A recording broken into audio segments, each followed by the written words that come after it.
അള്ളാഹുവിൻ്റെ റസൂൽ സല്ലല്ലാഹു അലൈഹി വസല്ലം ഒരിക്കൽ അവിടുന്ന് കിടന്നുറങ്ങുകയായിരുന്നു. ഒരു പുൽപ്പായയിലായിരുന്നു നബി സല്ലല്ലാഹു അലൈഹി വസല്ലം കിടന്നിരുന്നത്. സഹാബികളെ കണ്ടപ്പോൾ അവിടുന്ന് എഴുന്നേറ്റു. അള്ളാഹുവിൻ്റെ റസൂൽ സല്ലല്ലാഹു അലൈഹി വസല്ലമയുടെ പുറത്ത് ആ പുൽപ്പായയിൽ കിടന്നതിൻ്റെ അടയാളങ്ങളുണ്ടായിരുന്നു.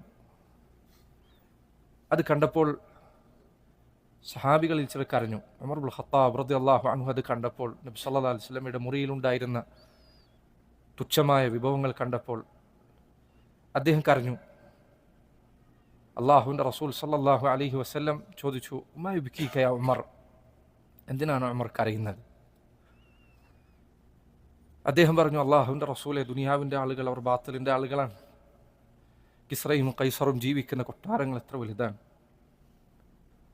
അള്ളാഹുവിൻ്റെ റസൂൽ സല്ലല്ലാഹു അലൈഹി വസല്ലം ചില ഹദീസുകൾ, ഈ ഹദീസിലല്ല മറ്റു ചില ഹദീസുകളിൽ പറഞ്ഞതുപോലെ അവിടുന്ന് അത്തരം ചോദ്യങ്ങൾക്ക് നൽകിയ മറുപടി എന്തായിരുന്നു? നബി സല്ലല്ലാഹു അലൈഹി വസല്ലം പറയുമായിരുന്നു, മാലി വലിദ് ദുനിയ, എനിക്കും ദുനിയാവിനും തമ്മിൽ എന്താണ്, ഞാനും ദുനിയാവും തമ്മിലുള്ള ബന്ധം എന്താണ്? ഇല്ല കറാകിബിൻ ഇസ്തദല്ല തഹ്ത ഷജറത്തിൻ, ഒരു യാത്രക്കാരനെ പോലെയല്ലാതെ. യാത്രക്കിടയിൽ ഒരു തണൽ കണ്ടപ്പോൾ ഒരു വൃക്ഷത്തിന് താഴെ കുറച്ച് തണൽ കൊണ്ടിരുന്നു.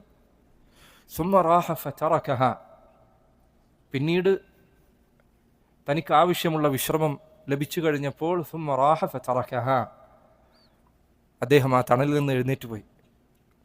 യാത്രക്കിടയിൽ സഹോദര, ഏതെങ്കിലും ഒരു വൃക്ഷത്തിൻ്റെ തണൽ കണ്ടാൽ നിങ്ങളിൽ ആരെങ്കിലും ആ വൃക്ഷത്തിൽ, അതിൻ്റെ തണലിൽ, അതിൻ്റെ ഇലകളുടെ പച്ചപ്പിൽ, അതിലുള്ള ഫലങ്ങളുടെ മനോഹാരിതയിൽ, ആ മരത്തിൻ്റെ വിശാലമായ വലുപ്പത്തിൽ അതിലാരെങ്കിലും വഞ്ചിതരാകാറുണ്ടോ?